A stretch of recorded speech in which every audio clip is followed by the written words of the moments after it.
All right. Christian here from the Eternal Chronicles, starting up the Wednesday stream, the making up for no stream on Tuesday. I'm going to take this off because I don't need that. Free the neck. So how's everybody doing? Ooh, something's wrong with my slideshow thing here. Sometimes when I change the photos out in slideshows, which I did, it alters something. So that should fix it. So how's everyone? It's Wednesday doing? Didn't stream yesterday because reasons. I had to do a lot of adult work yesterday. Whatever that means. I couldn't indulge my inner 12-year-old yesterday by doing this stream. So I had to take care of some things, and yesterday was a pretty significant day in terms of what my next decade's going to look like. At least it was telling. It was a productive day, not in the way that I hoped, but in the way that I probably needed to know. So, yeah, so that's that. So I thought I'm just going to chat for a bit because, first things first, I'm painting Necromunda today. I got to finish these Escher that are sitting here. These girls, they have been neglected, even though I've been painting them quite a lot lately. I've unfortunately been preoccupied, like I said, with the real world, and so finding time to paint outside of the stream has been a challenge the last little while, and finding the motivation, especially in the evenings. I'm exhausted at night just because my days are quite busy, this being my moment for myself, which I'm sharing with you. So I'm gonna finish some Escher today, so I'm gonna be working on those a little bit later, and I'm just gonna paint and talk about painting. Torben, hey Torben, there you are. So you're getting a double feature of 12 Hour Christian today. We'll see how long the stream goes. I'm committed to that hour. I will go beyond the hour if I'm feeling it, and if you guys are feeling it, we'll go beyond the hour. Right now, where was I? So it's Torben, who's in the chat right now, who's watching, maybe one of the only people watching, suggested that I do a topic, and he suggested that I talk about how I want my miniatures to look, how I like my miniatures to look, and I think that's an awesome topic. So I'm going to talk about that right now for a little bit, and then I'm going to get into painting these Escher, and I'll segue talking about that topic into talking about the Escher. So if you look on the slideshow right now, you will see my Cornlord on a Juggernaut, and then it quickly transitions to the Elven Chariot. So let's talk about the Elven Chariot, because there's a bunch of Elven Chariot photos here. This is a model that I wanted since I first saw it at the Silver Snail in Toronto in like 1986, 1987. Whenever it came out, whenever it was like brand new and available, I saw the box for it, and I was like, oh my god, this is the coolest thing ever. These elves all in this chariot, and it's like, when you looked at the back of it and you look at the back of the chariot, and now we're back to the Chaos Warrior. This is totally random, but I'm going to talk about the chariot just because it's one of those models that really early on became what I call my holy grail list. I call it my grail list of models I want to paint before I guess it's my bucket list, but I'm calling it my grail list because I'm more biblically romantic like that, I guess. So I just love the model. And I always wanted one, and I never got one. And it's like anytime an opportunity came up, I didn't have the money, or for whatever reason, I went 30-something years without owning this model that I really, really wanted to own. And last, I think I got it. I'd have to check, but it was in the spring. I finally found one for not an insane amount of money. And by not an insane amount of money, I mean it didn't cost me more than $100 US, but it may have cost me $100 US. And that would be all in with shipping and everything. So Canadian, you're looking at 125 to 140, depending on the exchange rate. And that was an amount of money that I was willing to pay for this model. And there's another one on my grail list, which is the Dragon Master, which I also have, which I'm working on a blog post, like a project blog, and it may be a vlog, it may be a video thing, but I'm working on that for that dragon, because that dragon was a restoration project, whereas the chariot I basically got brand new, and it was cast in white metal. So That means it was probably mail ordered from the U.S. foundry, from the Bits mail order service, probably sometime in the mid 90s, post 92, 93, when the U.S. foundry switched over from lead to white metal, and then eventually to pewter or white metal, whatever white metal was. White metal was really hard. The first white metal model I ever got was the Great Unclean one, the metal Great Unclean one, that came out for fourth or fifth, I want to say fifth edition Fantasy Battle, when they were doing all the. I think it was either he was the first, and then the Bloodthirster was next, or it might have been. I think he was actually the first of the New Greater Demons. Anyways, I still have that model. It's in a bits box down here to be restored, which is what I did with the dragon, which I'm doing a whole post on. But back to the chariot. The chariot was cast in white metal, which means that cleaning was hard, and because of the warpage in the white metal's really, really rigid. It was a pain to sort of get the cab together, but once I got the cab together, the guys on it, I'm really proud of myself that I was able to fit every single bit onto the chariot where it needs to be, because they've got a lot of gear on that thing. They've got a lot of luggage. There's like 2 big containers. One is a quiver, and then if you look in the bottom of the quiver, there's like little drawers and shelves. And the other guy, the wizard one's got like scrolls and stuff in his. And then you've got the 3 javelins, and then underneath the pilot's legs, you'll see that there's a chest. So I assume that that's where they keep all their important plans or whatever. Because it's literally like a mobile command bunker. Because you've got a wizard on there, you've got your lord on there, and your lord's like best bowman, and then you've got the driver. In the lore on the back of the box, it says that the driver doesn't need reins because he just communicates through gestures and whistles to the horses, because they're elven steeds and they're that well trained and stuff. I really like the look of him like yanking back on those reins, kind of. I mean, it almost looks like he's playing them like a thing because of the way the model's posed. But holding the actual model and kind of, getting in there and looking at it, you can really see that he's like yanking back on something. So there may have been some miscommunication between whoever wrote the lore and Jess Goodwin, who sculpted those elves on there. And Jess Goodwin sculpted this. This is a Chaos Lord. And as far as I know, I believe I remember reading somewhere when they were talking about this model, this is one of the last models that Jess Goodwin ever sculpted by hand. And this one is all metal, almost.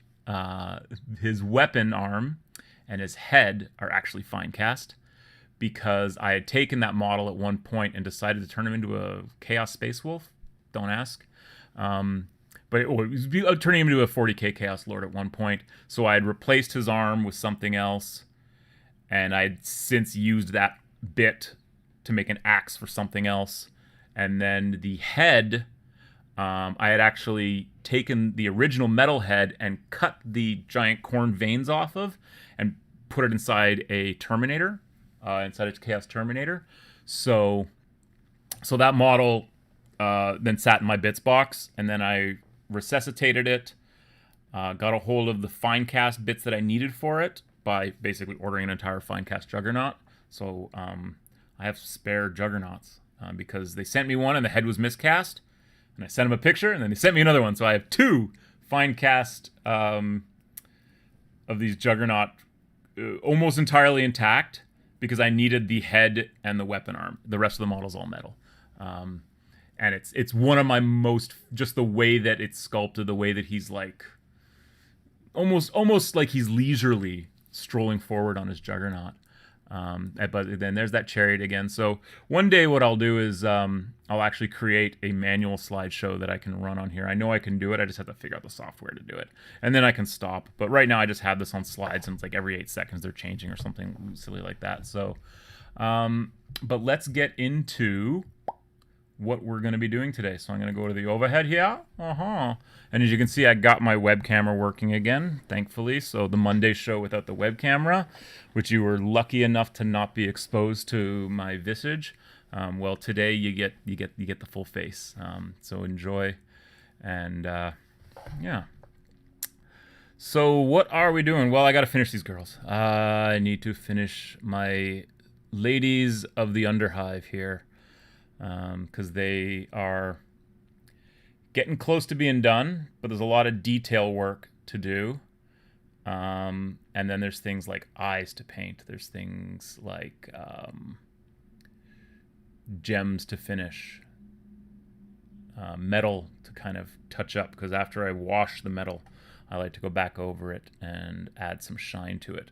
The wash on these that I did on Monday, you can see has cured quite nicely and has given me a nice dirty metallic. And I guess the topic that Torben wanted me to talk about was how I want my models to look. Well, I started painting miniatures when I was really young. I got my first miniature set when I was 10, and I just kind of got some tester's paints and some shitty paintbrushes, and I just went to town. So that was sort of like my pre-development years, where I was just dropping paint on miniatures and nothing happened. When I really sort of got into the idea of not just putting paint on a miniature, but actually painting a miniature, would have been like 1987. Generally, I count like I started buying some Citadel Fantasy stuff, and then Warhammer 40k came out, and my buddy and I, Nico, just went whole hog, full throttle into 40k. And so my painting style really developed off the pictures of painted miniatures I was seeing in the White Dwarf magazines of the time, and in the Warhammer 40,000 publications like the Rogue Trader Rulebook, like the Book of the Astronomicon, and then followed by the compendium, and then the compilation, and so on and so forth. Throughout history, and if you look at that early 40k stuff, so not late Rogue Trader, like after 1.5, you can really see that the colors are coming in, especially with like what they did with the Space Orcs, and then what they were starting to do with Eldar, and had been kind of doing with Space Marines, but Space Marines were getting brighter, but generally you had those like core chapters that we still have today. So Space Marines were getting, when you get to second edition, you're in like peak Hero Hammer era sort of 40k, where it's bright colors on really bright tables. Pardon me, I'm sure that sounded terrible. I just nicked the mic with my pinky. But if you look at the earlier stuff, the Rogue Trader, Book of the Astronomicon, Compendium, pre-1990, essentially, like the 80s 40k, that early Rogue Trader stuff, and you look at the miniatures for it, they're really dark. They're really dark and natural, muted tones, not a lot of really crazy wild colors, very sort of militarized looking, especially in the Guard. The squats, even the Eldar are all like dark blue, and there's not a lot of, and they're I guess the craziest thing would be the Harlequins, right? Who are their own thing though, right? And there's a reason why they look like that. There's a reason why it's that bright colors. And I think that maybe there was some sort of like that bright pageantry of the Harlequins, and the bright pageantry, the bright ostentatious orc clans, really sort of led into the design aesthetic that they went into with second edition 40k, which became very bright and very colorful. If I had my 40k second edition rulebook here, I'd just pull it down, but it's on that shelf back there. Got to be prepared, right?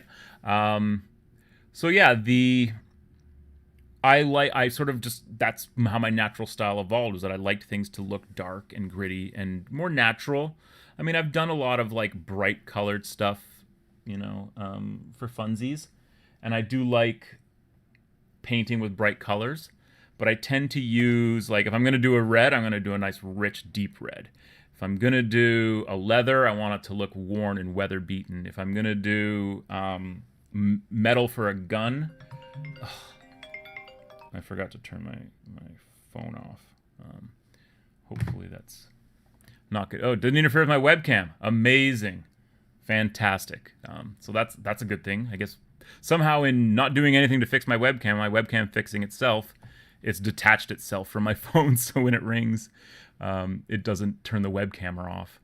Because thanks, Apple, for making all your products one ginormous knot that I have to navigate. I still don't know how to get my photos off iCloud. I've gone to the iCloud thing, my photos aren't there. I look at my phone says all my photos are there.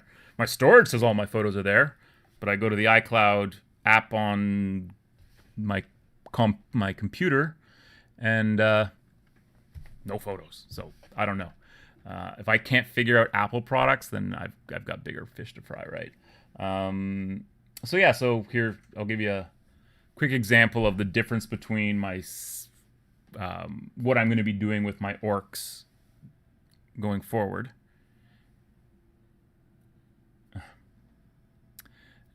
And so here is, sorry, my phone in the other room is ringing now, which means the person who probably just called me is now probably calling me. I don't know who that is. I'm not going to answer the phone. If they call back here, then I may have to abandon all hope on you guys and mute put the slideshow back on for a minute if it's an emergency. So anyways, here's Gazcall, and he's still a work in progress. I have some checks and dags to do on him. If you're an orc person, you understand what I mean by checks and dags, and I got to finish his horns. Generally, the rest of them's done. There's probably some detail work on some of the metal and stuff, and then his gun needs to be finished. It's clearly not colorful enough for a 2nd edition orc war boss, but yeah. So that's my Gazcall, the OG Gazcall, although not technically the OG Gazcall. If you have a copy of Here We Go, the OG Andy Chambers Gazcall in there is actually an orc war boss knob miniature. And then here's where I'm going with. And I was gonna leave this till tomorrow, but tomorrow's Orktober, so you're gonna see these guys all month, and you're gonna see other orcs and things as well. So this is kind of how I'm going. A little bit more muted, a little bit more natural. I want them to look, because I'm painting vintage models, I want it to have a vintage look, but I'm not. Like I am with my wood elves that you've seen, the chariot and the where I'm being dogmatic in sticking to the era. With this orc army, I'm prepared to use models up until anything produced recently. Not orc boys, but more like accessories and snotlings and details and things like that. Because I want this army to definitely be a product of its time, but at the same time, I'm not as strict and dogmatic as I am with my Warhammer, old Hammer stuff, which you're going to get to see in October, because obviously I don't just have 40k orcs. Orcs are a very, very important part of my life, apparently, as I've discovered at this point. So yeah, it's weird. It's not the usual chat action here. I'm wondering.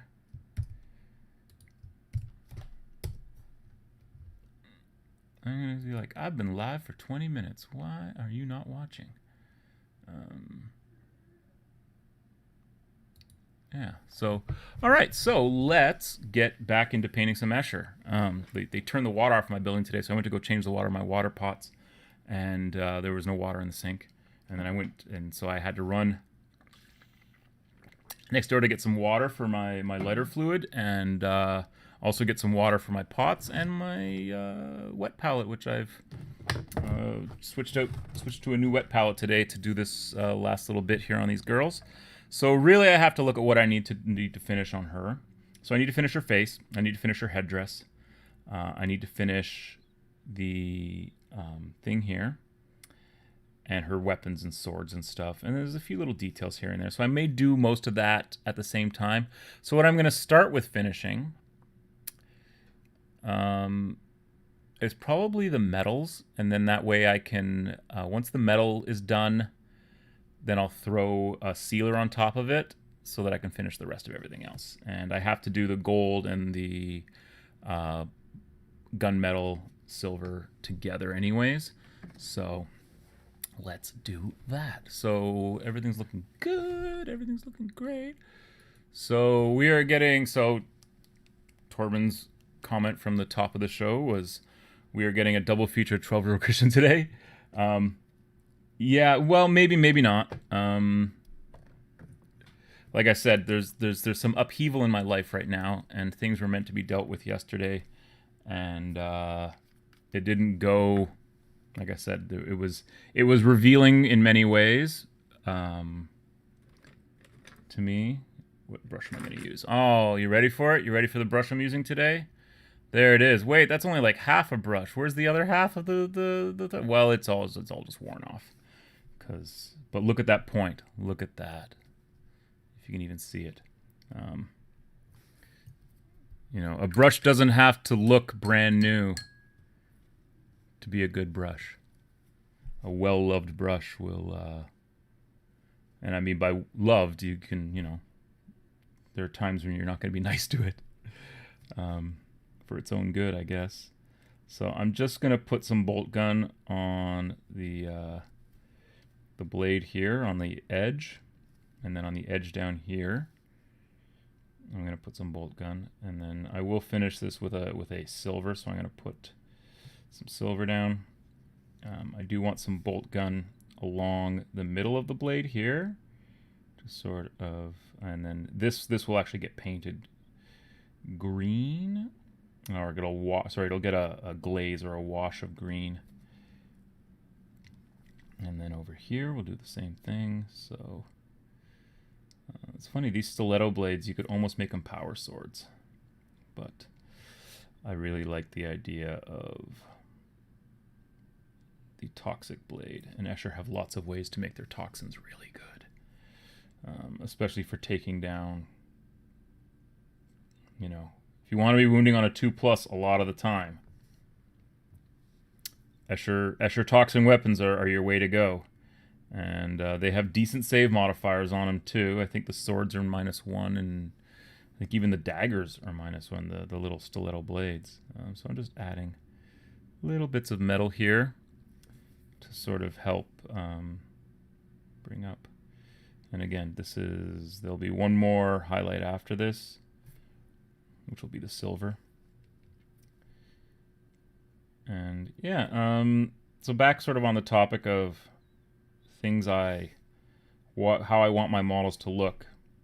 Definitely natural, unless it's something that I'm painting that's meant to be alien and ethereal. A lot of my Eldar I tend to do in.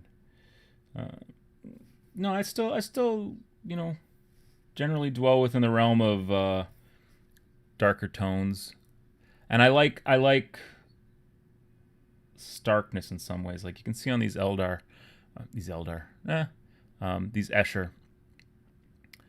you know, like there's probably a lot of places where I could go in and really like spot highlight to make the leather look more reflective and bring it out a bit more. But my big thing right now, like I said, with getting these models is getting them to the point where I am proud to put them on the tabletop. And that's really all I need to do. If I want to go higher, I may go back to them. I've done that many times. My Eldar army for 40k, which started in Rogue Trader but didn't become an Ulthway Eldar army until the second edition Codex, and I fell in love with the Eldrad Ulthrin model. That army, pardon, I'm just gonna make that a little bit more clear. That army has been painted and repainted over the decades several times. Usually whenever a new codex came out or a new model came out, I'd update something. So I had the original jet bikes. I had the original plastic jet bikes, not the original metal jet bike. I did have one or two, but not for my army. So in my Rogue Trader, or in my second edition army, I had the original jet bikes. When third edition Eldar came out, I took my original jet bikes, took the torso off, put the new Guardian torso on, and repainted them, rehighlighted them, redecaled them, basically redid them, but took the same models. Didn't even reprime them. I just painted right over the original, and it was mostly just like fixing up the highlights. Then and I painted a whole bunch of those Guardians to replace all my old metal Guardians with no arms, which unfortunately I'm not sure where they wound up. There were some, you know, I mean, it's been a long time. And we're definitely sorry. She's not quite. We got to do her feet. Let's take a look here. So these little spikes here. So again, I'm just going to go on the tips. Tips. Just to create some more natural shadow there. Make them look like they are sharp and deadly for sure. Do that over here. And I'll just do like, so there's a little bit more, but when I do just the tips with the silver, you'll see how it kind of stands out. Hopefully you can see. I don't know if you can see that, but I need to see that to get my brush in there. So there we go. And then her heels, her combat heels here. And then on this, what I'll do is I'll do the spike and then take most of the paint off. So I'm just kind of there, and then under the arch, and then the heel itself, and then there, and under the arch and the heel itself. Very, very subtle. Like, I'm not changing the base coat and the wash too much, because with a dull metal, you want it to be reflective in the right places, but it doesn't need to be reflective in all the places. So, all right. So now we're gonna move on to her, and you can see I washed the bow completely too, but it's a much darker than like here. So I gotta figure out where the rest of the metal on her is. Here. So let's start on her. I'll start on her chem synth, which is easy enough. Again, I'm just adding essentially a little bit of reflection. All right, a little bit of the top here, the little arch, because everything's got to have a Gothic arch because it's 40K. So even your chem synth has a Gothic arch on it. And then this, which is going to get a glaze with camo shade, so that everybody knows it's poison, because poison is always green, right? Yeah.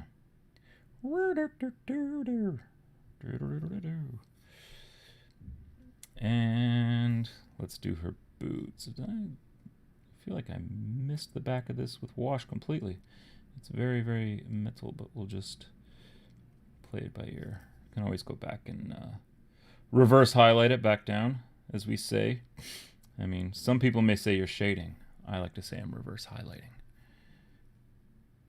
So, yeah. So yeah, so my models have always had sort of a dark, natural look to them, and I've discussed this on the stream before, that, you know, when I was younger, and you can probably see it in some of my earlier work. When I was younger, I had a much more, I still do, but I painted the model for like close viewing, like this. Like, I want to look. I'm painting it so that it looks good for what I'm doing here. And I realize I don't really need to do that. I can paint it so that it looks good from 2 feet away. And when I sort of figured that out and lowered my expectations on myself so that that was the standard I was trying to achieve, essentially, that's a tabletop standard. Was what the meaning of tabletop standard means: it looks good on the table, right? Golden Demon standard means that you can sit here and put a loop to your eye and look, you know, super closely at the detail and see the artist's work.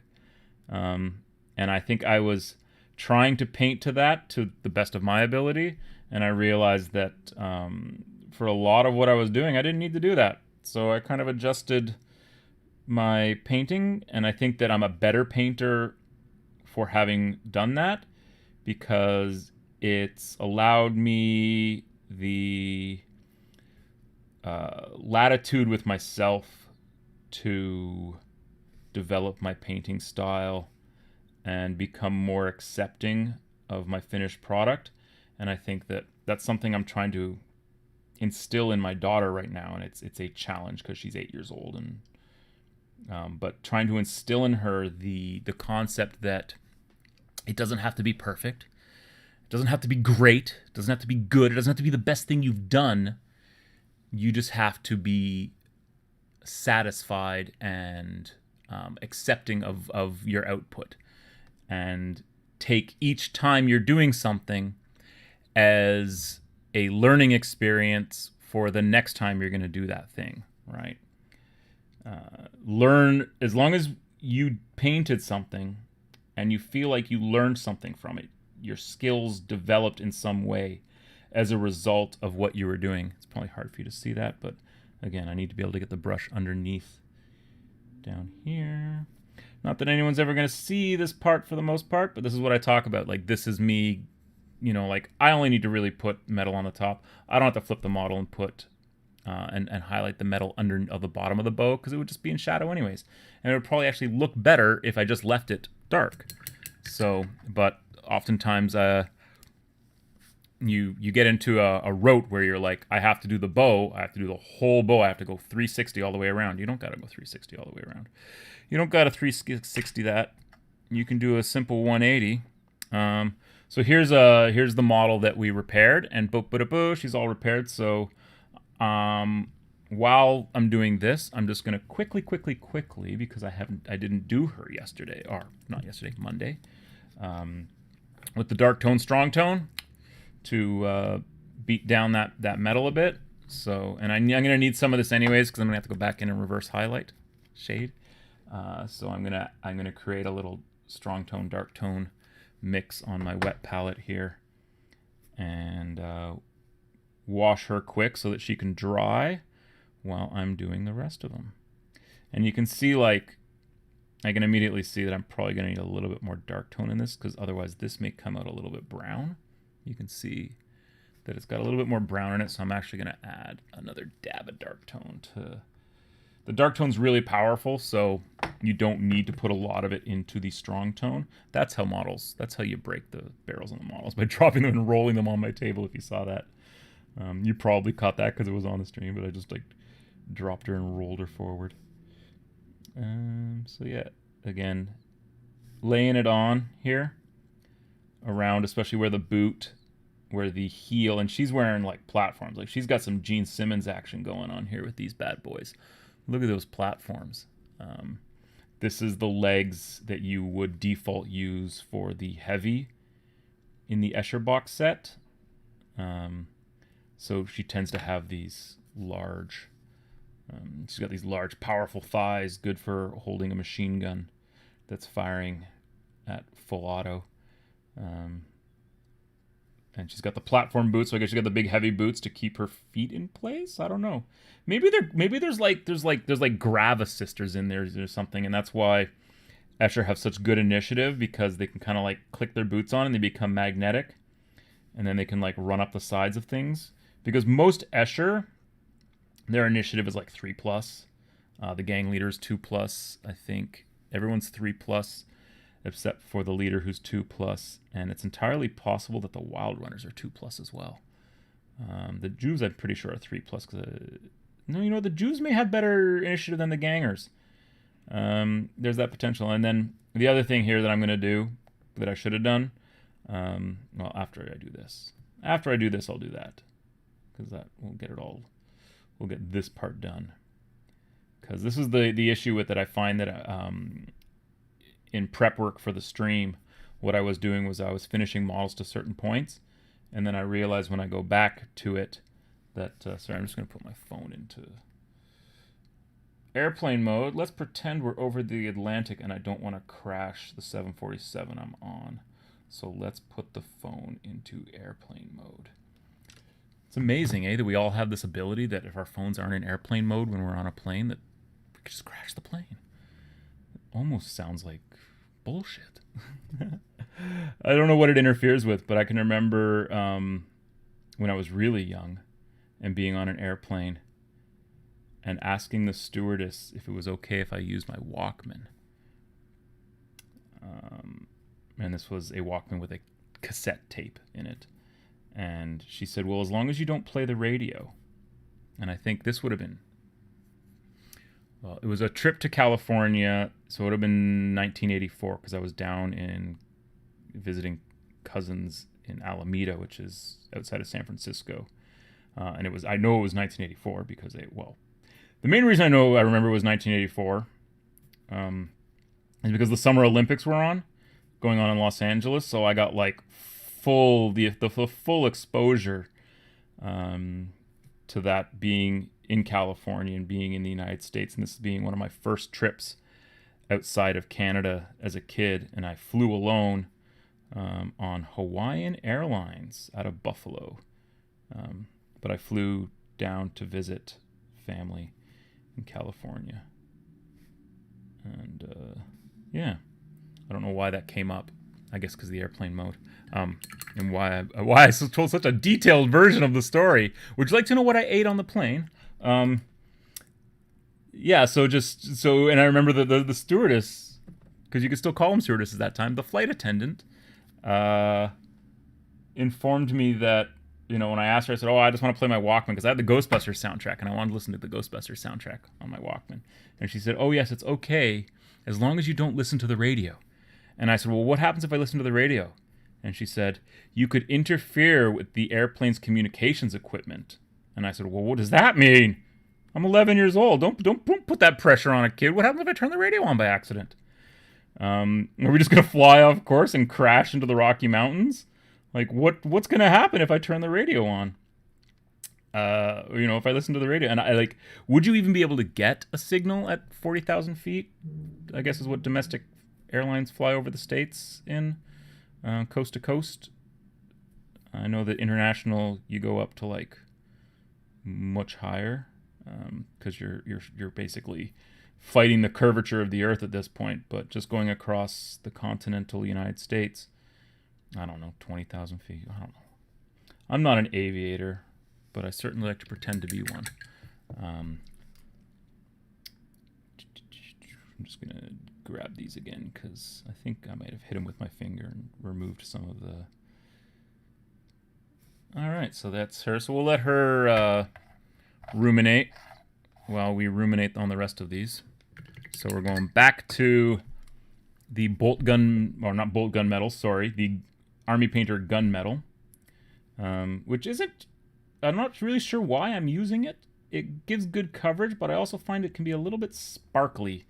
If you use metallics, you may know what I mean. Like, it's not sparkly, but it tends to be like it has a really high reflectivity to it. It's not as flat as like old Games Workshop bolt gun, but old Citadel bolt gun has changed so much in the over the years. I can remember it being quite dark. I also remember there being another bolt gun. Well, I remember, so the color set, the initial color sets, the three metallics that you got.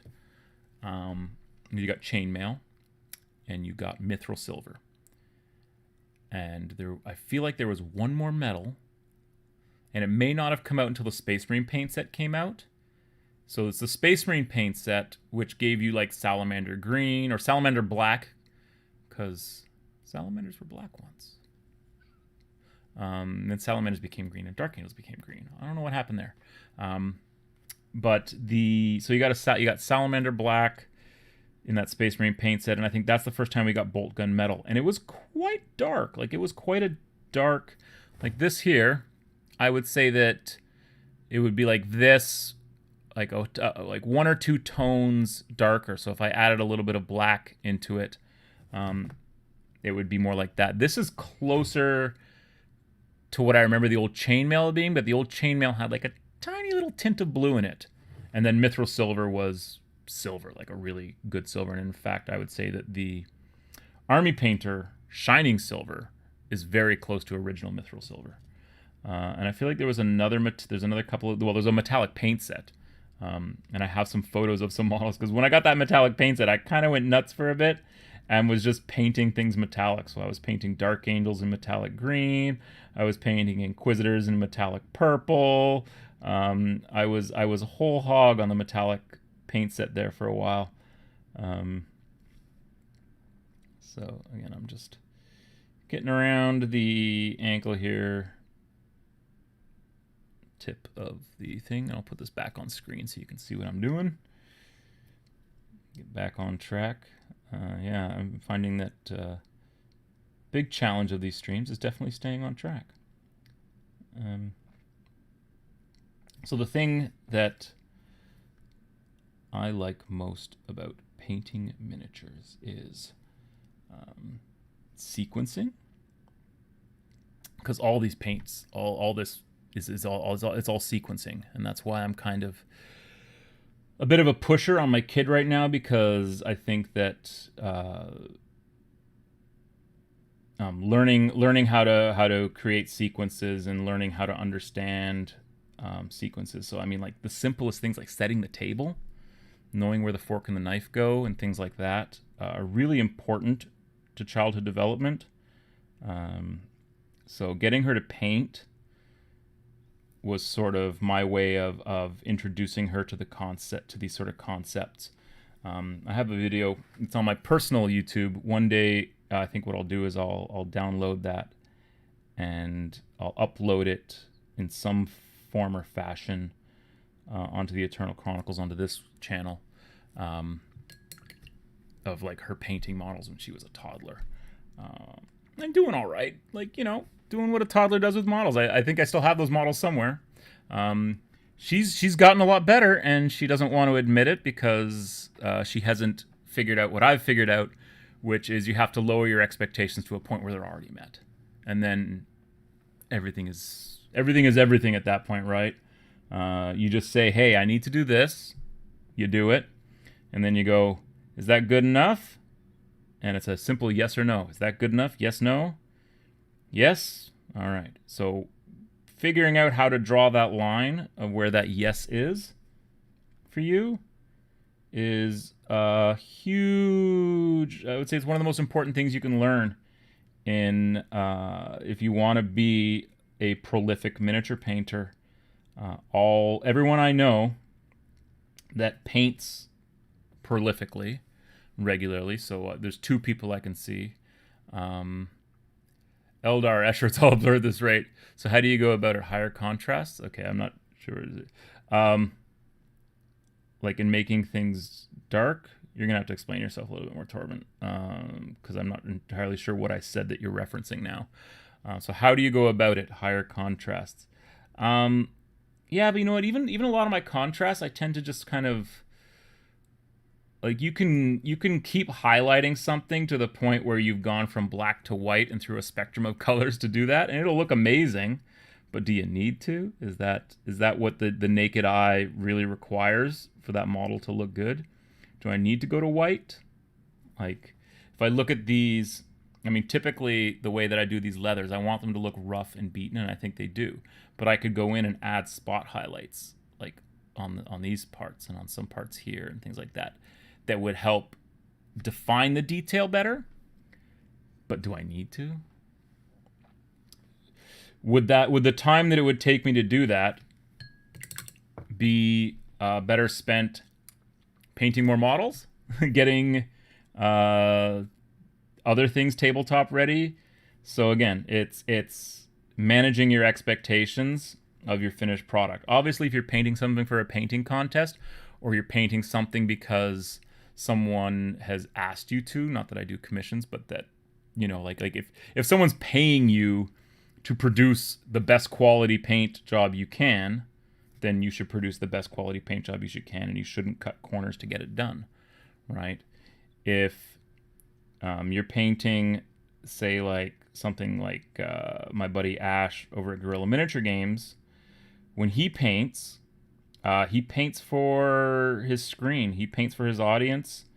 Not that he doesn't paint on stream, he paints, but I'm saying like his paint jobs that you see when he's doing his on the painting tables and when you see in his battle reports and in his other content, are painted to the point where the camera will make them look good. They will look good on camera for the stream.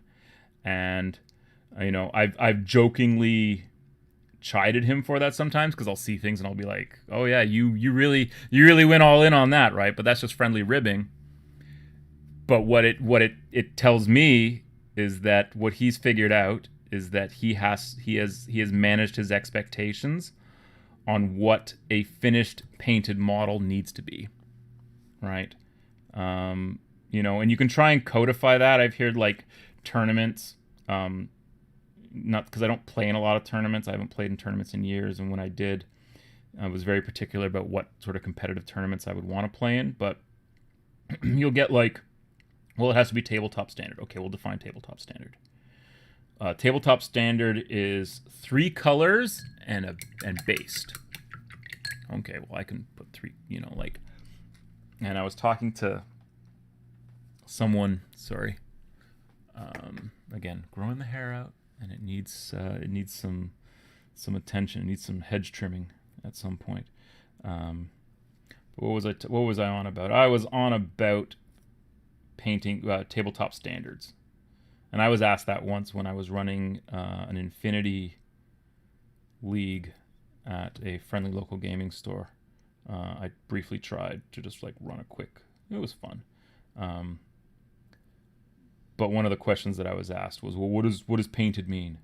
And I said, it means it's painted. Like, I can look at a model and know when it's painted. It doesn't have to be great. It doesn't have to be the best paint job in the world, but anyone can tell a painted model from an unpainted model. And the problem is that in the cultures that have sort of grown up around competitive gaming, all those things need to be codified, right? All those things need to be defined. And I'm not the one to define them, but I know a painted model when I see it. I know a well-painted model when I see it. I know a model that would have the appearance of being well-painted, but is actually a piece of shit. And I see that a lot in commission work that I've seen people do. And I'm not going to name names, and I'm not going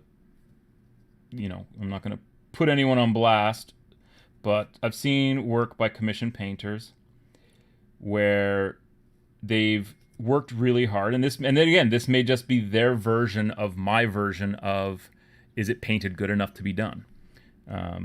So that may be their version, but I think that if you're painting something for someone and they're paying you to paint it, it behooves you to increase your expectations to the point where the client will be happy with it, and then you will have a return client.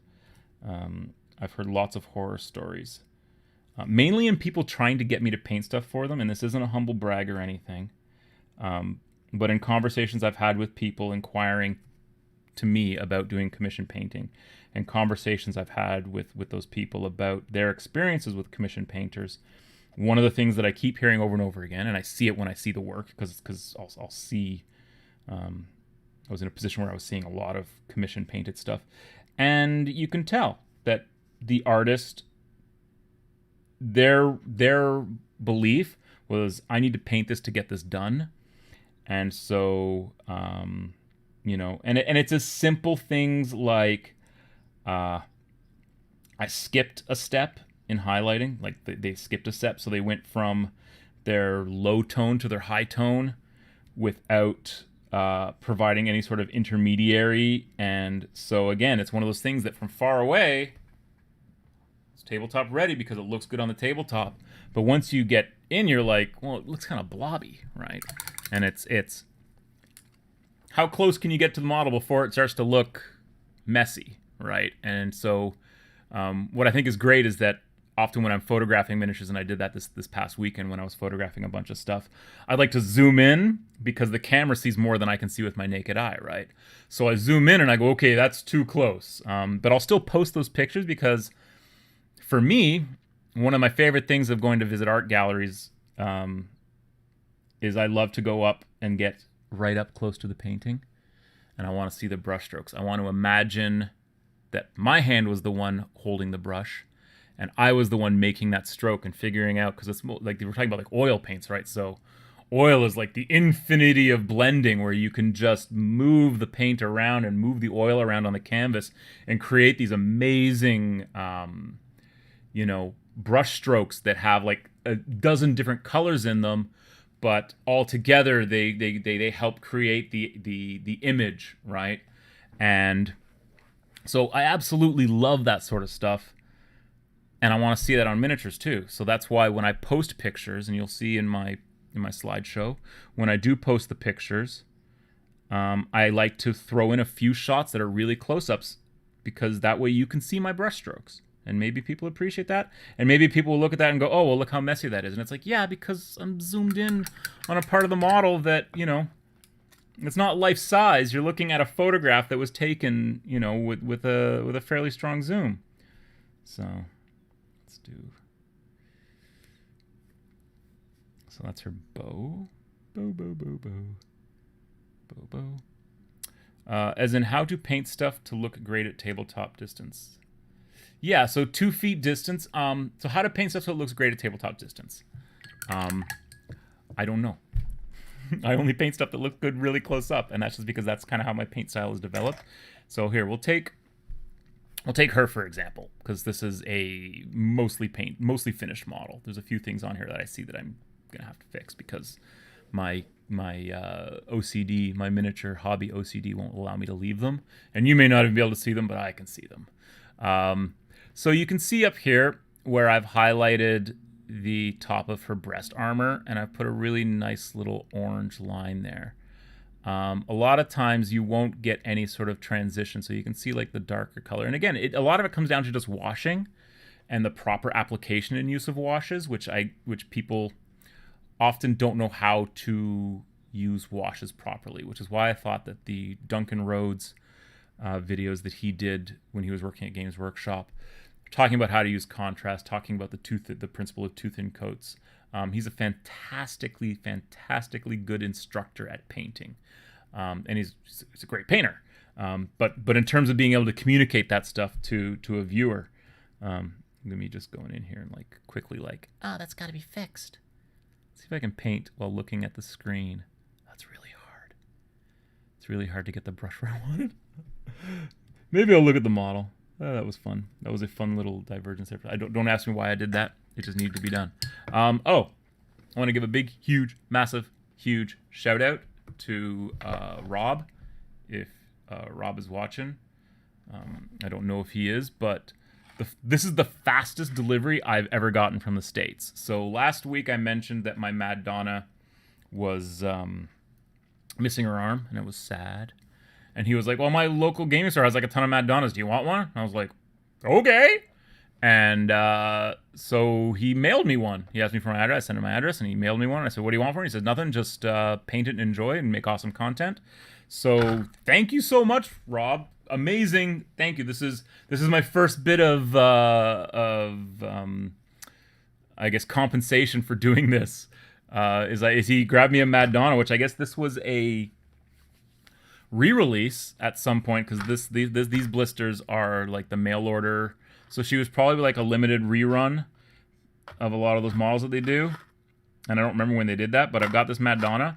All I need is the arm, but I think what I'm going to do is I'm going to paint a brand new Mad Donna, and I'm going to paint it, and I have a plan for using it, which involves this copy of Necromunda sitting up here, which I'll give you a little spoiler alert. It's unpunched. Brand new. And that's going to be content. That's going to be produced content for the show. For the channel at some point. Preferably probably very soon. Probably like, I'm thinking like November-ish is when I'm going to be able to get that stuff done. Because tomorrow is October, and you know what that means, right? You know what happens in October? We'll just leave it at that. That may be the best thing I've ever done on chat. And if you don't make noises when you're playing with your war dolls, what are you doing? What kind of awful hobby are you engaged in that you don't get to make noises? Because I will tell you, every time I fire one of these bows off in my games of Necromunda, I'm going to go boo now, because that's the sound a bow makes when it fires. Next, on to the next girl. So let's get back to painting here. So this is the one. So her wash is still kind of curing. And then when I have hot water again, I'm going to go in and straighten this, which means I'll just run it under some hot water for like 10 seconds or so. Hot sink water, and then just grab it here and just pull it down. Just sort of push it down so that it straightens out, because you can see it's got a little bit of a curve in it. That's what she said. So what can I do in the interim while that is still curing? Well, I can do the gold. So the way I do gold, anyone can do gold any way they want. I use Retributor armor because it's a nice, rich gold. It's a look at this. Oh, look at that. How much do you want to use that gold to paint with? It's my favorite gold. And it came out, 5 years ago? And it quickly supplanted all other golds to me. And I use this with other metallics to pretty much make any brown metal. So if I want brass, I will take a little bit of that and mix in a little bit of gunmetal and make like a brassy. If I want something that looks like, I'll even take some of this like rough iron and mix it in, and you can make like a really dark brass. The great thing about this is that this gold is the particulates are very fine. I'm going to scoop some out and throw it onto my palette. I don't need too much. And it goes on with a lot of coverage with not a lot of paint on your brush. So the way I do the gold on these Eschers is I'm going to not use this brush because I need to go as small as possible here. So here it comes. Boom. This is the Winsor Newton Series 7 000. This is not the miniature 000. This is a watercolor 000, and it's probably lost quite a bit of bristles. So, but this is the brush that I use to do this kind of stuff right now. So I'm just going to get a little bit of that gold on my brush, and I'm just going to show you here beside my bolt gun. I'm probably going to drop a little bit of mithril silver here at some point, but I want to go back over it with the gold first to just help me figure that. So all I'm doing is I'm not touching the bottom. So the bottom I'm leaving the way it is, but across the top, and because I'm doing the gem later, I'm not worrying about getting paint on the actual gem. So all I want to do is go across the top and provide some definition to the top while leaving the wash intact. But I don't have to worry too much about it because that gem will get washed, and that will help create the transition that I'm looking for. So just over the top, not, again, leaving the bottom, just doing the top. And that's the only gold she has on her is her belt buckle. So I guess when Escher are born, they all get issued a belt buckle. And then as time goes on, they get issued more and more gear, right? That actually reminds me of Japanese pro wrestling. Any Japanese pro wrestling fans out there? Holla if you hear me. So they in pro wrestling in Japan, the different companies will have what's called the dojo system. Obviously, dojo, we know that a dojo is like a martial arts academy. So the dojo system for professional wrestling, you join the dojo as like a young guy, if it's a male, or if it's Joshi wrestling, which is women's wrestling, you join a women's dojo. But let's take the example of New Japan Pro Wrestling, which is the biggest Japanese pro wrestling company on the planet, and probably the second or third largest pro wrestling company on the planet. The first, of course, being WWE and Vincent Kennedy McMahon. So you join a dojo system, and when you first start wrestling, so they'll put on like the guys that are in the dojo. They call them ring boys. So the ring boys are the guys who have to like build the rings, carry the stars' gear. That's the other thing, is that you have to pay your dues. So you got to carry the veterinary wrestler's gear, and you have to assemble the ring. And you're often called on to do various things at ringside, like fixing the ring during mid-match, like in between matches and things like that. Basically, you're a grunt because you're getting an education in pro wrestling. It's an apprenticeship in a lot of ways over there. So and when they wrestle, they're not allowed to wear anything fancy. So literally what you'll see them in black boots and black trunks. And that's their uniform. And that's what they're allowed to wear. And if they're lucky, they might get to wear knee pads. They may or may not get to wear knee pads. But generally it's like black boots and black trunks. That's what you start wrestling in. And until you stop being a ring boy, and until we have a full-time position for you as talent, that's what your uniform. So, and we always kept joking that it would be like, oh, we were watching Jay White, he's now up there in the company. He's now one of their like top guys, but he started as a ring boy when I started watching Japanese wrestling back in like 2013. I don't know. He was a ring boy. And then, and that's the other thing, is they make, what happens at the ring boys, the ring boys will go on what they call excursions. So invariably what that means is that they go and work for a company in the States, or they go and work for a company in Mexico, and they send them out into the world, almost like Jehovah's Witnesses, missionaries. They send them out in the world to sort of get a foreign education in pro wrestling.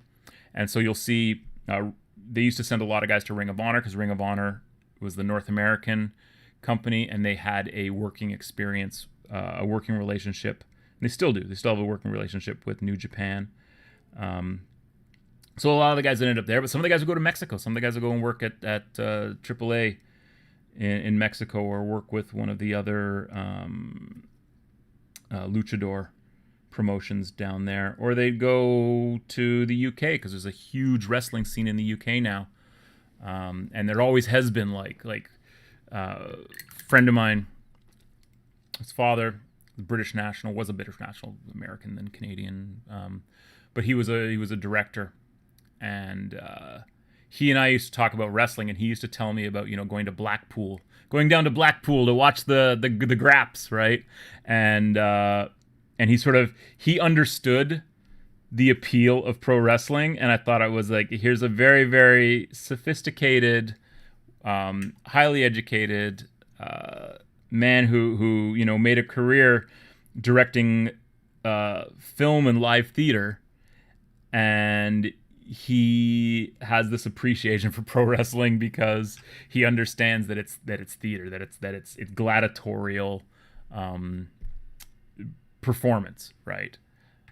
Right. So let's take a look here, and again, all I'm doing is looking at these and going, okay, is there enough wash on them for me? And it doesn't matter too much, because, like I said, when I get to painting the gems, they will be washed again.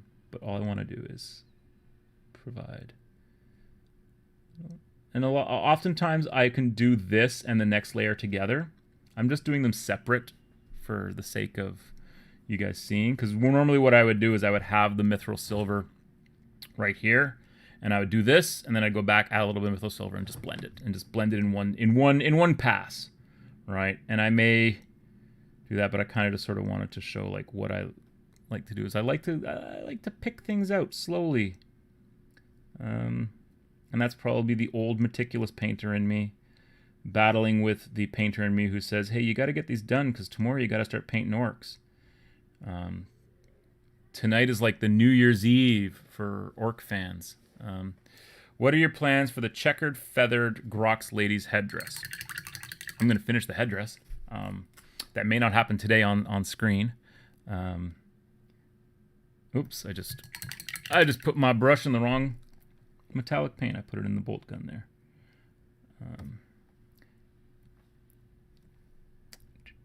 Let's see if I can get the.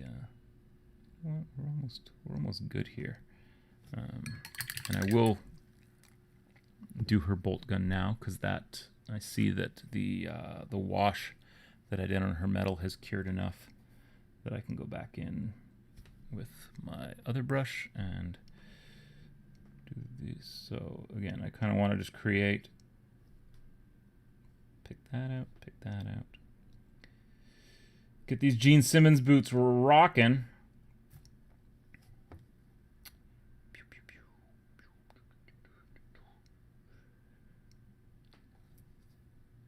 I meant, were you going for the ivory for the lion's head, or more of an ochre look? The lion's head is going to be like golden, because it's going to be a lion, right?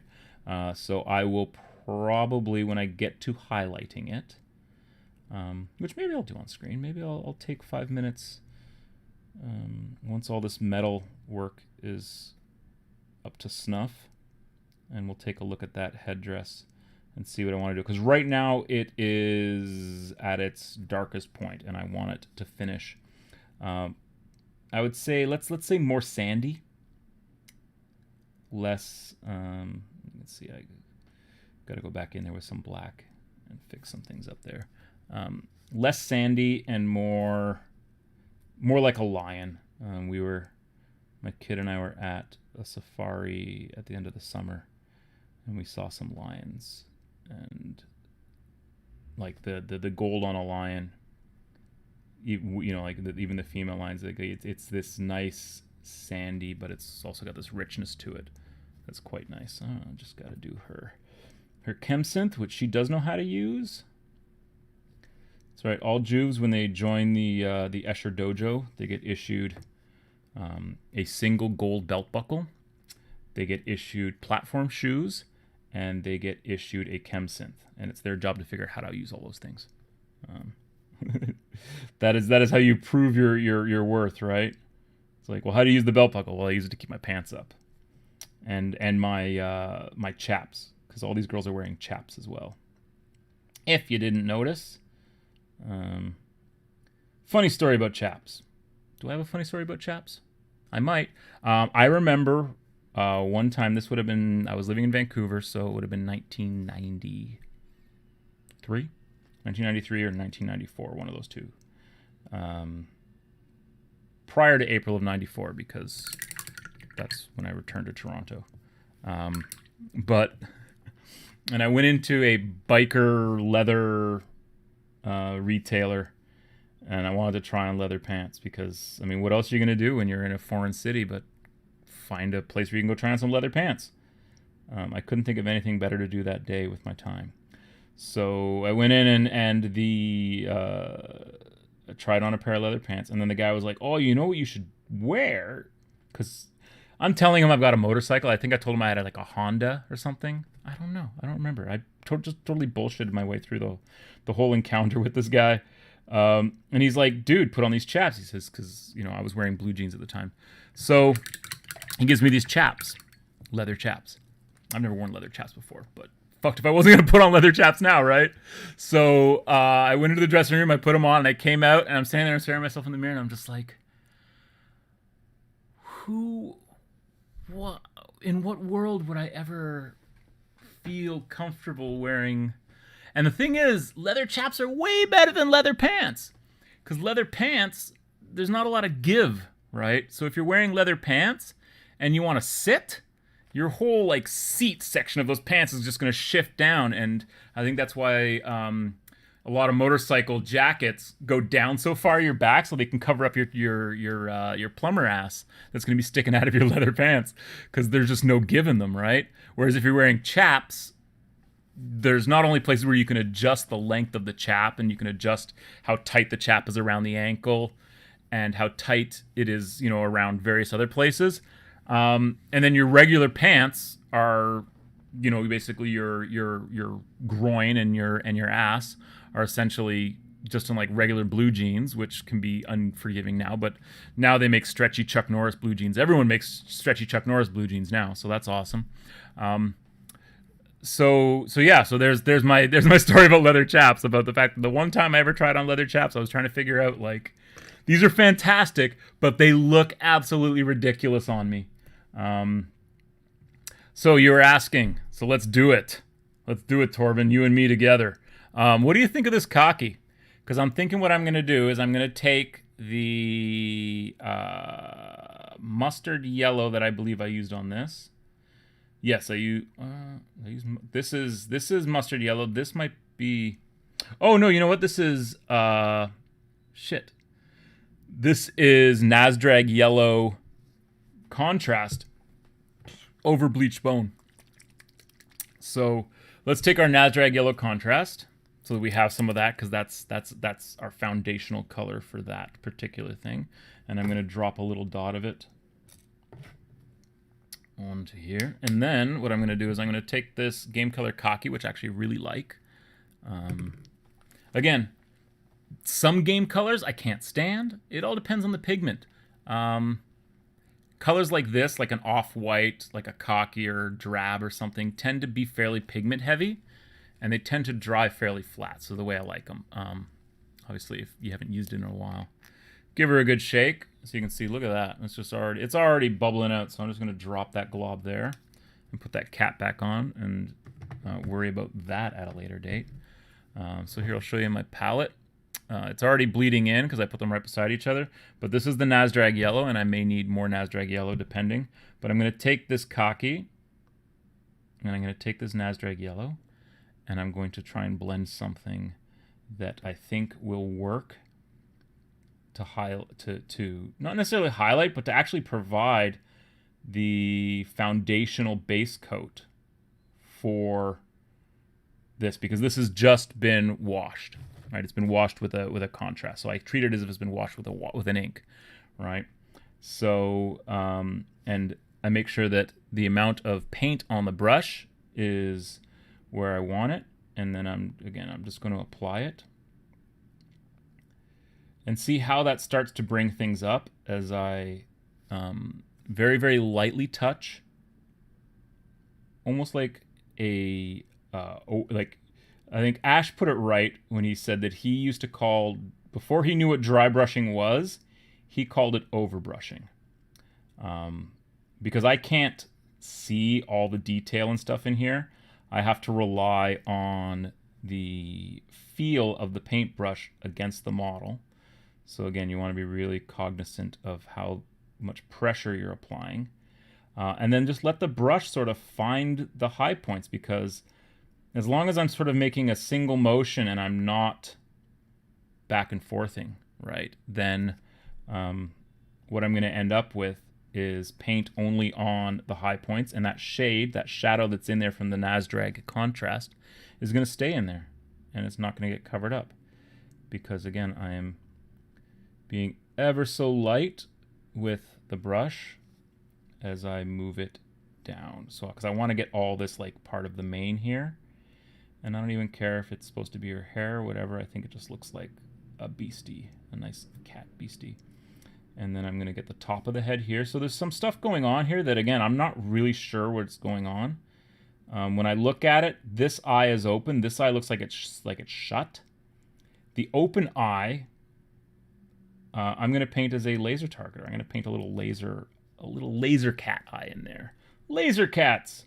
One of the few SNL sketches that I can watch and just find absolutely hilarious. Most of SNL, I think, has passed me by. I was big into SNL back when I was a kid, when it was probably even worse. It was like Wayne's World, and and then when I was a really little kid,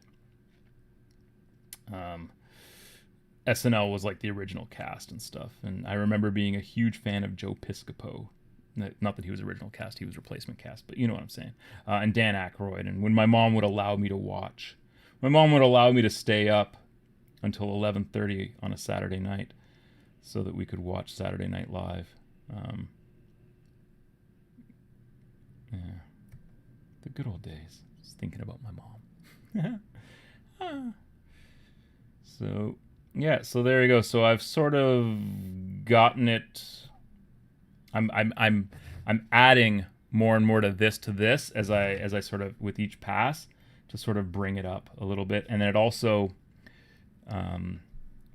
because there's now less of the Nasdrag, it's now slightly thicker on the brush. So when I press, it helps to cover over. But you just have to be extra gentle with where you're applying it now. So it almost looks like there's some sort of like thing on the top of the head. I'm going to have to go and look for painted examples of this, because unless it's just a weird cat crown, there's like some metal piece on the top of the lion's head here. So I'm going to, there we go. There you go. So again, just now I'm just trying to dry brush it on as gently as possible so that I'm not interfering with the shadow and so that it's going on to the thing. So what I'm actually going to do now is I'm going to take that Tusk Ivory I was talking about, because this, is a little bit warmer, a little bit more yellow than you can see there. And I'm just going to put a dot of it here. I don't need much, because I'm just going to use that. Pull the palette down, you can see. So I'm just going to use this little tiny bit of Tusk Ivory in here to lighten this up, and then I'm going to go back over that again, but I'm just going to, grab a few little spots here and there. So I'll show you generally. So I've got some Tusk Ivory on here, blend it in with what I've got until I'm satisfied.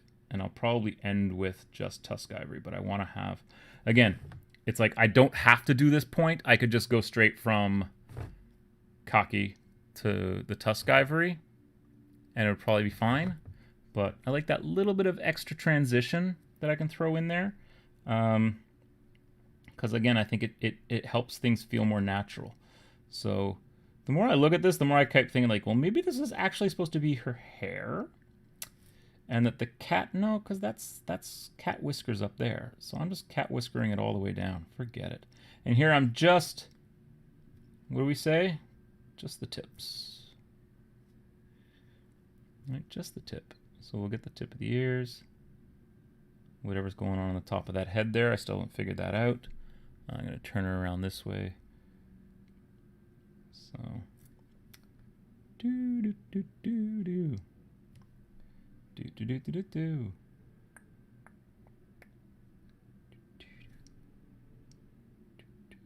So like around the snout here, I really want to put on, you can see I'm kind of adding highlight to the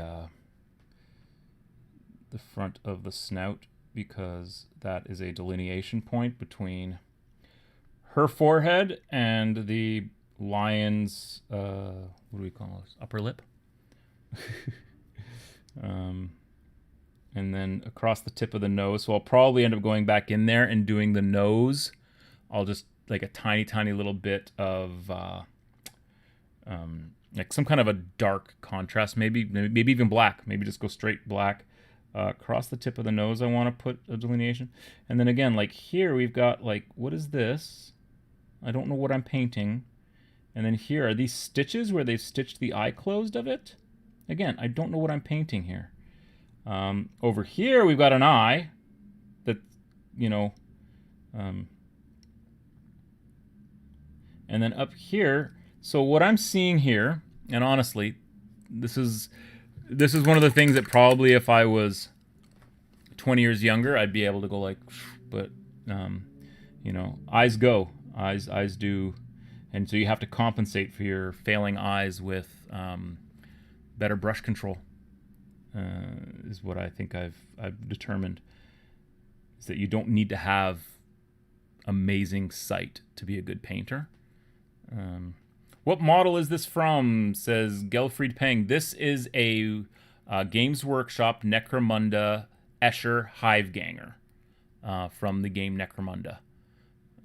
So this is a champion model. This is my, she's got a needle gun, and she's got a stiletto blade, and they're both poisoned, and she is a poison master. Yes, this is one of the forge rolled resin bits for the head. They actually, I think they put this on the gang leader model, but I had already had a gang leader model head, which is not the head that's on my gang leader, because that was also a replacement. But so this one went onto a champion because I think it looks cooler as a champion. And if you look at like my gang leader, you can see that my gang leader is like, oh, you think you got a headdress? Yeah, hold my beer while I pull this thing out and like run around stealthily in the underhive with antlers growing out of the top of my head.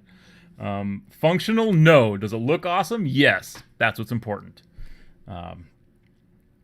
So here we go. So now this is almost pure Tusk Ivory. What I've actually done is I've taken, as opposed to taking this and adding it in here, I'm taking some of this and going like that. So it's almost pure Tusk Ivory, but I've still got a little bit of the original blend in there. And that's, again, you don't have to do that. You could just go straight to, you know, the purest.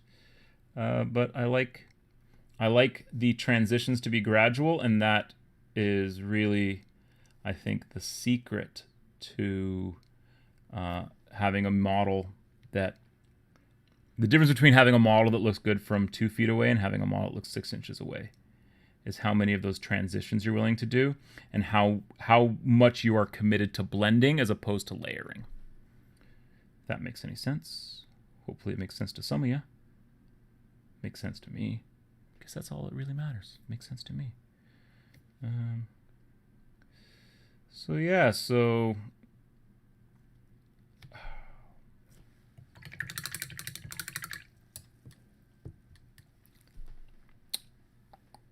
Again, I have no idea what is actually going on with this, but what I'm going to do, excuse me, is I'm going to grab some of my armor wash that I said I would mix up and that I would need later on, and put it on here, and I'm going to wash around this little eyeball here so that I can get some nice dark shadows underneath it, you can see, and then around the eyeball.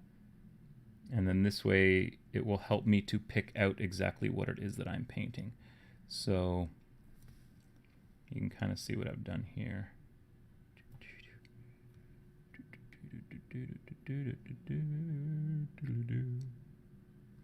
And then that will, again, it helps create some delineation. You know what? I'm going to use the same wash.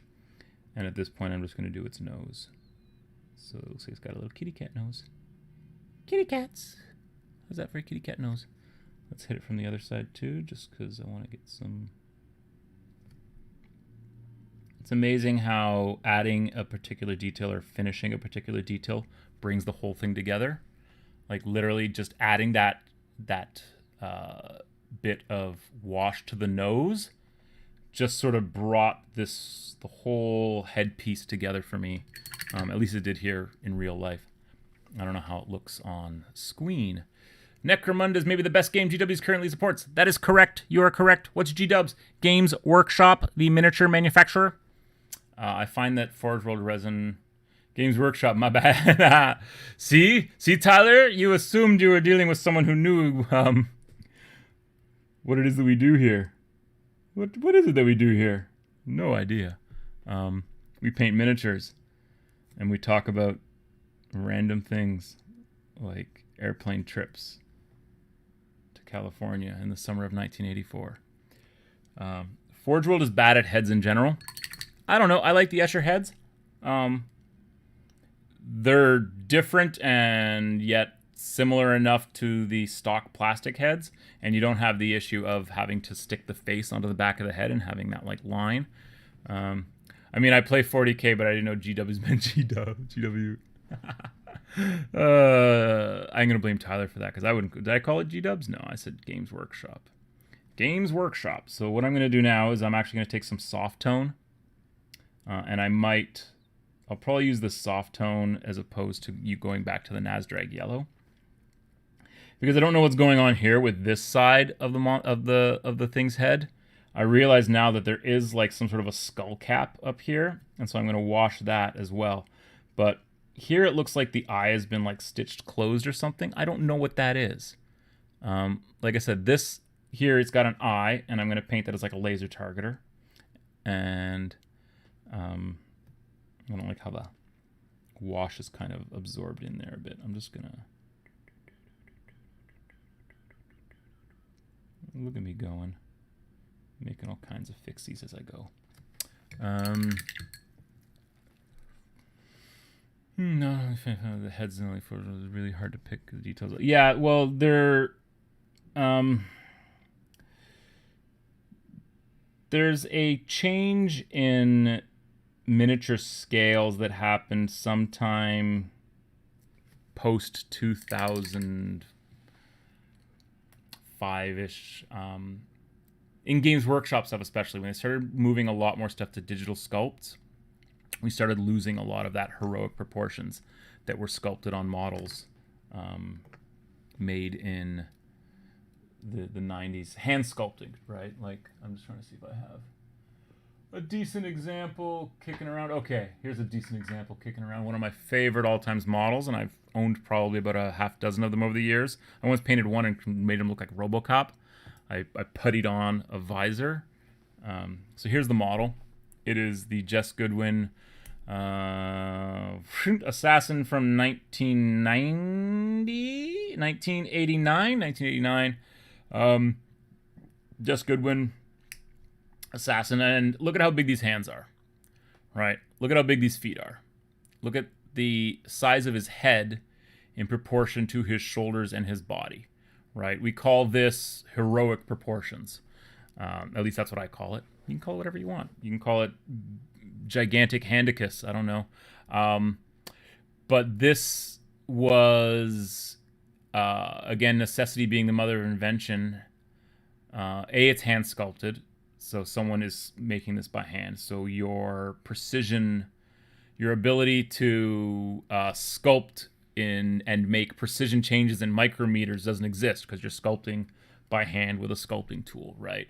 Um, you look at these. You look at the Perry twins, Alan and Michael Perry. You look at the Imperial Guard that they did, going from second into third edition, and you'll see again Imperial Guard of the second edition era, which is your Catachan Jungle Fighters, your Cadian Guard, your Mordian Iron Guard, your Talaran, whatever's, right? Um, they have the similar sort of proportion aesthetics. And then proportions started to get more realistic. A lot of other companies started to do things, move away from the cartoony look, but still keeping a lot of that. Still keeping that sort of that design aesthetic. Comes to mind would be like Confrontation. If you look at early Confrontation sculpts, they're very heroic proportion. They're very like really long limbs, and then there'll be large hands at the ends of those limbs and large heads, but they'll have these like slight waists and like instead of having like 6-pack abs, they'll have like 9-pack abs or whatever, right? Like just very strange stuff. I'm gonna, because we're gonna start rounding it up here, so I'm gonna start talking again. So, and maybe we'll keep going. Where are we at now? We're at 1:30. Okay, got time. So that aesthetic kind of started to change, and then once the idea of digital sculpting came in, and I made this comment years ago, and people I know who know me and know of my opinion on it when I said that like I feel like, and where I'm gonna lay a lot of the blame is on Malifaux. If you ever played Malifaux, going from first edition Malifaux to second edition Malifaux, where all of a sudden Malifaux decided they were gonna start producing plastic sprues, and so a lot of their original models were based on like prefabricated maquettes, where you basically download a maquette of a person, of a figure in whatever 3D sculpting program you're using, and then sculpt digitally on your computer screen the model, and the end result being that you get things that start to have very realistic and slight proportions that are extremely, they look good, you can assemble them, but then when you're trying to figure out how to paint them and you realize, oh, the sculptor didn't really consider the fact that someone was going to paint this model, right? I mean, they may have, but their consideration was, well, we need a commercially viable version of this, so I'm going to send it to a professional painter and they can worry about whatever, right? But like some of the details on some of those models, their hands are so tiny, where the detail just disappears, where you almost lose finger definition because they've used a realistically proportioned maquette to sculpt a heroically proportioned miniature. And if you look at first edition Malifaux, which was like this hodgepodge of various sculptors sculpting for weird miniatures, and there was no intention to make a game out of it. They just after a while, they just had this really cool selection of weird, esoteric looking models, and they said, well, let's make a game. What are we going to do? Well, it's the Dream Realm, it's Malifaux, whatever it is, right? And we'll do a really cool game. And Malifaux was a cool game, and I love playing first edition Malifaux. And one day, I will take proper photos of the first edition Malifaux models that I painted, because I never played second edition Malifaux. That's not true. I played 1 or 2 games with my first edition Malifaux models. Bought some second edition Malifaux models, plastics, assembled them, looked at them, go, how do I want to paint these? And realized, I don't want to paint these. These are not the kind of models that I like to paint. As you can see, these are the kinds of models I like to paint, right? And so over time, the Games Workshop design aesthetic, you can see on these elves, giant hands, big heads, accentuated features, something that you realize that someone sculpted with a sculpting tool, and their intention was that this is now something that someone's going to apply paint to. And I think that there's, you can do all kinds of crazy things with sculpting. And I think that we went through a phase there where people, especially if you look at like some early Age of Sigmar stuff, where it was, what does Jeff Goldblum say in Jurassic Park? He goes, well, you were so concerned about whether you could do it, you didn't stop to consider whether you should do it, right? And I feel like modern miniature design is a lot of that, right? It's like you didn't consider that you should do this only because you know that you could. You're like, oh, I can make this model and it's going to flip over like this because these pieces will come apart like this, and then the whole model will be floating, and you'll have these weapons coming out of him that'll all be floating, and they'll all be attached by this ethereal stuff and whatever, and you get like Age of Sigmar.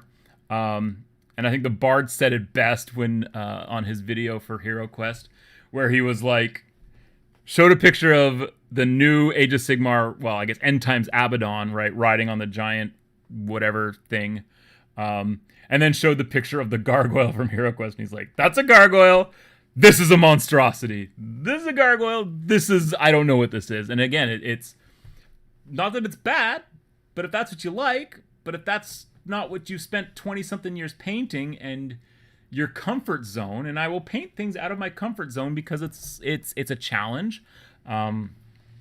Let's see if I have any examples of something that's out of my comfort zone standing by that I could just like throw down and be like, well, here's the thing.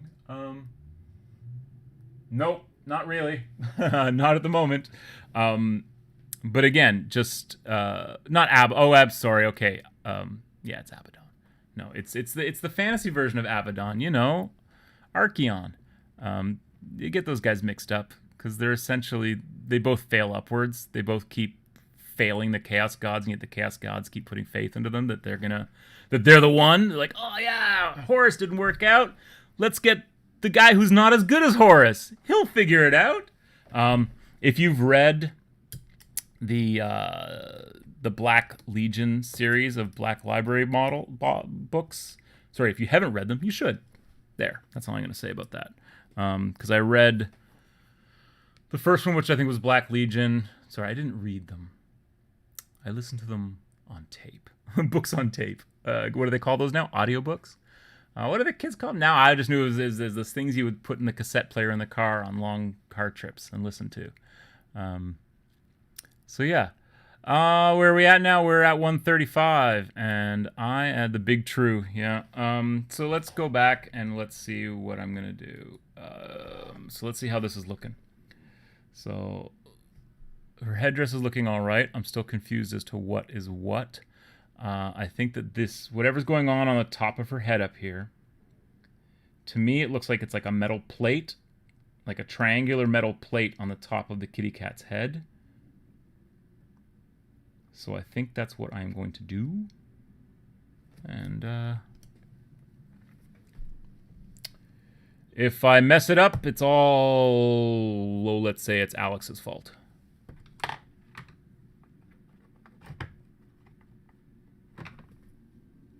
So I'm just going to grab. You ready for it? You ready for it? Yeah, this is the brush I'm going to use. Look at that. Gorgeous. Absolutely gorgeous. So I'm just going to get some of my bolt gun here. And it may end up that I do this. No, I'm not going to do this headdress gold because it will. It won't blend in. It won't contrast well enough with the lion head.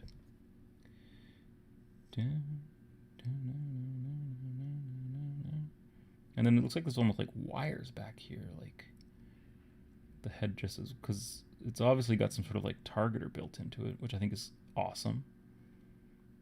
So I'll buy her a red dot laser sight, and that can be her the little eye of the eye of the tiger, the eye of the lion. Rising up, back on the streets. Took my time, took my chances. Something, something, now I'm back on my feet. Something, something with the will to survive. It's the eye of the tiger, it's the thrill of the fight. Rising up to the challenge of our rivals. There you go. Now watch me get dinged for, like, copyright. I'm pretty sure most of the guys in that band are dead. They probably died from smoking too many cigarettes. The eye of the tiger. Bump, bump, bump, bump. Just checking out the Necromunda range. Yay! Another convert. Yeah, for sure. Cannot agree more that it's the best games that Games Workshop is playing is publishing right now. If you like Pina Coladas, no, if you like 40K, Gelfried, if you're a big 40K player, a lot of the mechanics of Necromunda are identical to the mechanics of 40K. If you've ever played Kill Team, or have you played the new 9th edition Crusade yet? Necromunda has a campaign system. What is going on back here? I feel like all this back here should be something. So weird. Anyways, you can see that I've washed and painted out that. And you can see where the eye here is. It's okay, it's gonna have a red dot on it. So we can do that too. That's easy peasy lemon squeezy. As my kid will have me say. Yeah, I don't know what I'm doing up there. I'm just gonna leave that and figure that out later. I might draw this wash a little bit over so it's not quite so thick, and it's helps to pull. There we go. Yeah, so yeah, there's definitely like some like metal plate. So weird. Again, you're dealing with Forge World, which is also digitally, like this is all sculpted on a computer, right? So no one was ever with a scalpel in hand with a bit of green stuff hand sculpting this. So I find that there are subtle differences in how you have to approach painting a model that's sculpted by hand versus a model that's sculpted on a computer, which most models these days are. Most miniatures these days are sculpted digitally, especially plastic. But I mean, Infinity casts metal, and they're almost all assuredly sculpted in ZBrush. Or I don't even know what the name of the software they would use. I think ZBrush is what I've heard a lot of these guys use.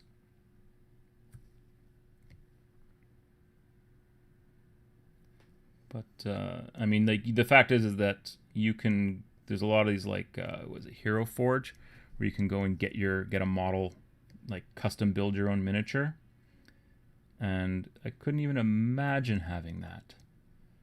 You know, like access to it. I mean, I may have dreamed and been like, well, one day you'll just be able to like, you know, replicate, because you'll have a replicator, like in Star Trek Next Generation. You'll have a replicator that makes everything for you. And that material needs will become a thing of the past because we have replicator technology where we can transfer energy and we can literally turn energy into matter, or reconstitute matter with the application of great amounts of energy, which is what a Star Trek replicator does. It actually uses a matter transformational thing. I used to have the Star Trek technical manual for the Next Generation, and it explained all that stuff. What a great show. What an abomination they turned it into, eh? But I think that's just, it goes with the zeitgeist, right? And the zeitgeist right now is where it's at, and as a result we get shows like Picard and shows like Star Trek Discovery, which I feel are written by people who just completely miss the point of Star Trek completely. But you also have to realize that they are producing these shows for a different audience, right? It's not the same audience. Maybe those pots of spikes. Exactly.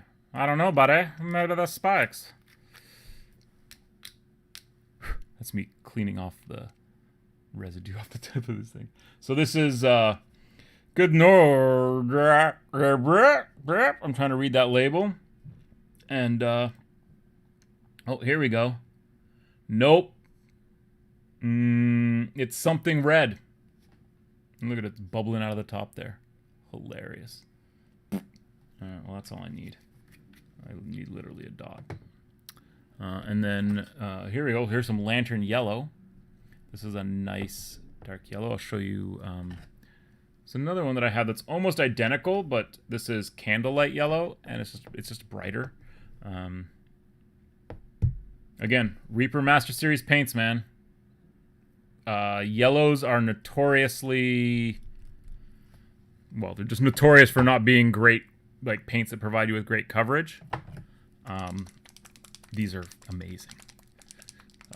Very pigment heavy. And you don't even have to get the HD series. Like, this is one of the HD, which is the high density pigments. You don't even need to get the HD series. There is plenty of pigment in these. The HD series are just, I mean, and you can water these. They dry flat. You can blend them. Reaper has quickly become my favorite brand of miniature paint. Not that I don't use, like I said, one of my earlier streams, I looked at my tabletop here, and we determined that there were 7 different brands of paint on here. And I think that was even only counting Vallejo as one brand, even though there's a couple of different brands of Vallejo that I use. And they're all good in their own way. So I got some red paint on my little brush here. And this isn't even my smallest brush. I probably should go a little bit smaller, but you know what, this will be fine. I'm just going to tuck right in over here so I can make sure that I'm getting that red paint on there, buddy. Look at that. And then, now I will switch back down to the teeny tiny little itty bitty brush. Because now I'm going to be adding some of that lantern yellow. And that lantern yellow is going to go right to the side of it, just to provide a little bit of reflection. Just a tiny little dab up there. And what that does is that helps, it actually really helps bring out the red. And it makes it look bright. It just like it's a laser sight, right? So what you're catching is you're catching a glint of the laser coming out of the eyeball of the kitty cat. And I think I said I was going to do this, and then I didn't execute on it. But I'm taking some of the soft tone and I'm running it down here because I don't understand what that is. So I just want to differentiate the color of it a little bit. So, because it looks to me like the eye is almost so, unless that's supposed to be like a wire, like something, there's wires coming out of here, going through this headpiece, then there's like a wire going into the eye, which then feeds into this over here? Question mark? I don't know. But yeah, I'm gonna leave that the way it is. And so there's her headdress. We'll probably, I'm going to drop a little bit more wash up here because I want this to be quite dark. And then when I go in with the metals, you can see that I've put a little bit more wash right in the middle, and that's sort of flowed over a bit, but it's leaving me my metallic edges, which I can then add a little bit of highlight to pop it out. And then that way, again, when you're dealing with the smaller the detail, the more contrast you have to create in order for anyone to see it. Seems pretty self-explanatory. So, okay, so where are we at? Oh, it's 1:45, it's almost 2 o'clock. Oh, what a day. Yeah, I don't know, man. Yesterday was a hell of a day for me in my life, and love that Elven Attack Chariot. What a joy to paint that was. What an absolute... It almost felt like a burden had been lifted off my shoulders in painting that that chariot. Again, a model that I've wanted, needed, desired to paint. And for a while there, I figured it would... I mean, it wasn't like I was constantly thinking about it day after day. Like, there was a good 20 years there where I didn't consider it at all. But, you know, going back to 12-year-old me... 12, 13-year-old me seeing that at my local miniature shop and going, oh, man, it would be amazing to be able to have that. And I don't know what the price at the time. It was probably like $20 Canadian, which maybe it was a bit more. I don't know. I can't remember. I do remember miniatures being way cheaper in the 80s, man. I'll tell you that. Like $8 for a blister pack with 5 metal striking scorpions in it, kind of cheap. Like that sort of thing. So yeah, so I think that's going to be the Thursday show for today. I'm going to take a look quickly through the chat and see if there's anything that requires my immediate attention. Digging the Slave Ogren Gang. My buddy Nico has a Slave Ogren Gang, and they are fun. I'm not sure I would recommend them as a starting gang for someone getting into the game because they're probably a little bit challenging. They probably have a steeper learning curve because they don't have a lot of ranged weapons, and you don't get a lot of guys in your gang. You're always going to be outnumbered, but you're always going to have, most of your guys have like multiple wounds. Oh, this hair. Fantastic. So yeah, Slave Ogrens are cool. And again, anytime anyone has asked me, what should I do? I say, pick something out that you will paint, that you want to paint. Doesn't matter what it is, doesn't matter what game it's for. If you walk into a store and there's a miniature sitting on a shelf and it's from a company you've never heard of before, but you see that model and you go, I could see myself painting that, paint it. Get it, paint it. It doesn't have to fit into an army. Like I've got so many like ridiculous random like what is this? I don't know. It was some robot samurai thing. I think it's from Eden. And I was just like, I want to paint that. So I bought one. And I painted it. And I never finished its base. And it looks like I didn't finish the blades on its weapons either. But damn it, I painted it. So we'll call it painted. The best way to, when I first started in this hobby, sort of getting into Games Workshop stuff, I didn't buy models to paint armies. I bought models that I wanted to paint, which gave me this really haphazard 40k collection, which never really translated into a playable force until we sort of started to divide and delineate. And so it's like, okay, so now my buddy Nico's doing Space Marines and I'm doing Eldar. I got Harlequins, I got Guardians, I got, the second edition, the first edition White Dwarf 127, which is where they introduced Aspect Warriors and things like that. So I've got that stuff for my Eldar army. And then, so the cohesiveness and what those armies became, and something I was talking in Discord with, thanks Torben, thanks, great stream.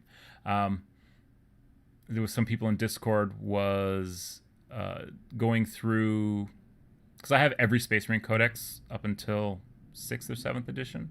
I think actually I have the 8th edition Space Marine Codex somewhere.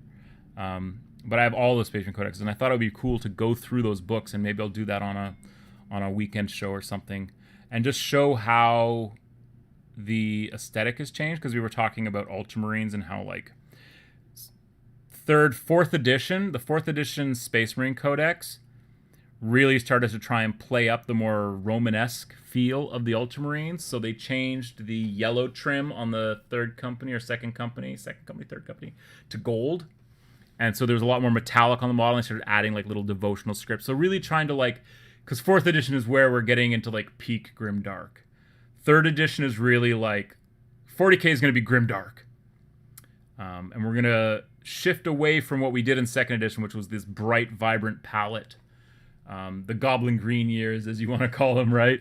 And they shift away from that into 3rd edition, which, if you look at the 3rd edition 40k book, it goes back a lot to sort of Rogue Trader in terms of a lot of the artwork being in black and white and a lot of the imagery and stuff, and away from the more colorful brightness of 2nd edition 40k, which I love that. But at the same time, you start getting into 3rd edition, and 3rd edition lasted a long time. So 3rd edition is where you're basically peak grimdarking.